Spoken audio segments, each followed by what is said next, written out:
So guys I want to share you my riding story. ये मेरा जो rider बनने का सपना था वो शुरू हुआ था अराउंड 8 to 10 years बैक। मतलब पहले से ही था कि मुझे राइडर बनना है, मुझे मोटो ब्लॉगिंग के ये फील्ड में जाना है, but because of some financial issues and उस टाइम पे वैसा कुछ टाइप का सपोर्ट भी नहीं था। मतलब पेरेंट्स का सपोर्ट तो ऑलवेज था, मैं जो भी बोलूँ वो चीज़ में वो मुझे सपोर्ट करते थे, बट बहुत सारे ऐसे क्राइटेरिया थे, जैसे कि फैमिली के अंदर ऐसा कोई था ही नहीं जो मैं जो करना चाहूँ वो उसके हिसाब से थोड़ा बहुत भी किया हो। सो ये आज से 10 साल पहले सपना स्टार्ट हुआ था। उसके अंदर मुझे पहले से ही बाइक का शौक था। मेरे पास सबसे पहली बाइक थी वो मेरे पापा ने मुझे दी थी, वो थी बॉक्सर 100 cc की बाइक थी, माइंड ब्लोइंग बाइक थी, लेजेंडरी बाइक में आती है बजाज बॉक्सर। देन उसके बाद मुझे मेरे पापा ने गिफ्ट की पल्सर 135, वो भी one of the best bikes है मेरे लिए, बिकॉज उसके ऊपर मैंने बहुत राइड किया हुआ है। बहुत सारी जगह पे मैंने उसके ऊपर अलग अलग जगह पे जाके अलग अलग चीज़ें एक्सप्लोर की है। दैन उसके बाद हमने ली थी एक एवेंजर के ऊपर भी बहुत था, बट एक सिचुएशन आई फैमिली के अंदर तो उसकी वजह से वो बेचनी पड़ी। उसके बाद बहुत साल हो गए, 3 से 4 साल के बाद एक ऐसा इंसिडेंट आया कि अब मुझे ये फील्ड में जाना ही है। मैं हूँ एक wedding photographer by profession, but wedding photographer मुझे पहले से बनना नहीं था, बट वो बोलते हैं ना कि वक्त के ऊपर जो चीज़ हो रही है तो उसके अंदर वो चीज़ करते जाओ, मतलब रुकना नहीं है। उस हिसाब से ही मैंने भी वही चीज़ स्टार्ट की, करता गया। आज मुझे वेडिंग फोटोग्राफर होते हुए भी 10 साल हो गए। 10 years प्लस का मेरे पास वेडिंग फोटोग्राफी का एक्सपीरियंस है। दैन अचानक से बाद में मैंने रॉयल एनफील्ड गॉरिल्ला 450, जो कि बहुत ही मुझे मतलब मेरे बहुत करीब है ये बाइक, क्योंकि इसके ऊपर मैंने अभी तक जो चीज़ एक्सप्लोर की है, मुझे नहीं लगता कि मैं और किसी चीज़ के ऊपर अभी तक इतना कुछ कर सका हूँ। तो ये चीज़ मेरे लिए बहुत ज़्यादा ख़ास है ये बाइक। इसके ऊपर मैंने 1 साल के अंदर 20,000 प्लस किलोमीटर्स राइड किया हुआ है। जहाँ पे भी जाता हूँ मैं मोस्टली प्रेफर करता हूँ कि अब मैं बाइक से ही जाऊँ, क्योंकि मुझे हर जगह के अलग अलग एक्सपीरियंस लेने होते हैं, हर सिचुएशन में डील करना मुझे ज़्यादा पसंद है बाइकिंग के हिसाब से।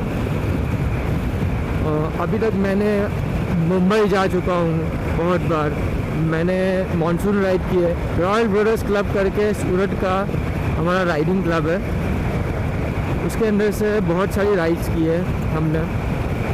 बहुत बार टेंट आउट किए, गिर गए हैं। देन अभी मानसून राइड के अंदर जो एक बहुत लंबी राइड थी 1100 प्लस किलोमीटर्स की, उसमें हम गए थे माउंट आबू।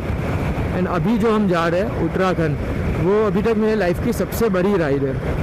मतलब मोटो व्लॉगिंग का जो मैंने ड्रीम देखा था, मैं वो ही स्टार्ट कर रहा हूँ ये राइड के ऊपर से। आई डोंट नो मुझे कितना सक्सेस मिलेगा, क्योंकि मुझे पता है कि ना मेरी स्पीच अच्छी है ना अभी तक मुझे वो सब चीज़ आता है जो मोटो व्लॉगिंग के अंदर ज़रूरी है। बट बोलते हैं ना कि इट्स नेवर टू लेट। अभी से स्टार्ट करूँगा, कुछ ना कुछ कर लूँगा, सीखूँगा तो पक्का ही, क्योंकि जो करना है वो करके ही रहता हूँ, कुछ भी हो जाए। मतलब हार मानना नहीं सीखा है। तो ये बाइक भी ली थी जिद के ऊपर, और मतलब जिन लोगों ने बोला था, मतलब आपको पता ही होगा कि जब भी कोई अपने ऐसी महंगी बाइक लेते हैं तो लोग बोलते हैं कि भाई ये क्यों ली, इसके सामने तो कार ले लेता है, ये ले रहा है। बट वो लोग वही है जिनको पता ही नहीं है कि बाइक के ऊपर राइड करने की चीज़, वो फीलिंग क्या होती है। तो मतलब उनको मैं एक्सप्लेन भी नहीं करता है कि भाई इसके अंदर क्या है, क्योंकि उनको समझ में ही नहीं आने वाला है। तो मैं उनको ज़्यादा जवाब नहीं देता हूँ, और मुझे जो अच्छा लगता है बाइक राइडिंग, मैं वो उसके ऊपर कॉन्सेंट्रेट करता हूँ और मैं वो करता ही हूँ। अगर मेरे पास कोई राइड नहीं है और मुझे बाइक चलाने का मन हो रहा है तो अकेले ही चाय पीने निकल जाता हूँ हाईवे पे। वो बोलते हैं ना 10 रुपये की चाय पीने के लिए 1000 रुपये का पेट्रोल यूज़ कर लेता हूँ, वैसे टाइप की कुछ सीन है। एवरी सैटरडे नाइट कुछ ना कुछ कर लेता हूँ। एक चाय तो एक बहाना हो जाता है, लेकिन जो मेन सुकून जो मुझे मिलता है, it's kind of therapy for me. मतलब बाइक चलाने के अंदर जो मुझे सुकून मिलता है, मतलब मेरे सारे थकान निकल जाती है, ये हो जाते हैं। कल एक्चुअली हमने सोचा नहीं था, लेकिन हमने 12:30 बजे रात को स्टार्ट किया था। बहुत बड़ा टारगेट था 900 किलोमीटर्स का जयपुर का। हमको लगा कि नहीं हो सकेगा, तो इसलिए हमने एक बफर दिन रखा था कि वो उसमें कवर कर लेंगे। लेकिन हमने तो हमारे टाइम, हम लोग एक्चुअली लेट स्टार्ट भी हुआ हमारा राइड, एंड उसके बाद भी हमने हमारा टारगेट जो था 900 किलोमीटर्स का, वो हमने बिफोर टाइम कंप्लीट कर लिया।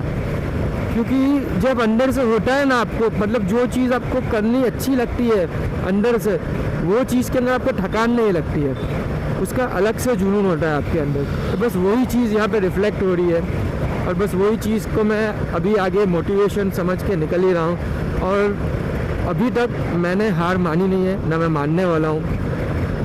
सो ये थी मेरी एक छोटी सी स्टोरी राइडिंग की। इन डिटेल अभी बात करते जाएंगे, क्योंकि अभी तो स्टार्ट किया है, आगे तो बहुत लंबा सफ़र है। तो do subscribe my channel ride with Mac on YouTube, and Instagram पे राइड विद मैक करके ही है।